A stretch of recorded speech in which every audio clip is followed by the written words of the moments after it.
آپ کی وفات تو ہو گئی مگر آپ کا لایا ہوا دین باقی ہے، اور یہی وہ اللہ کا دین اسلام ہے جس کے سوا کوئی اور دین اللہ تعالیٰ قبول نہیں کرے گا۔ آپ صلی اللہ علیہ وسلم نے اپنے بعد قرآن اور اپنی سنت کو اس امت کے لیے چھوڑا ہے۔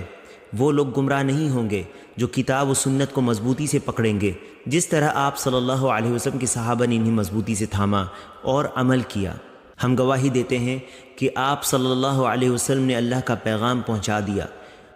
اور اپنی امت کی بہترین رہنمائی فرمائی، اور انہیں ایسی روشن شاہ راہ پر چھوڑا جس کی راتیں بھی دن کی طرح روشن ہیں۔ کوئی ایسا خیر نہیں جس سے اللہ سے قربت حاصل ہوتی ہو مگر آپ صلی اللہ علیہ وسلم نے اس کی طرف رہنمائی فرما دی ہے، اور کوئی ایسا شر نہیں جو اللہ سے دور کرتا ہو مگر آپ نے ان سے آگاہ کر دیا ہے۔ اللہ کا درود و سلام نازل ہو آپ صلی اللہ علیہ وسلم پر اور آپ کے صحابہ کرام پر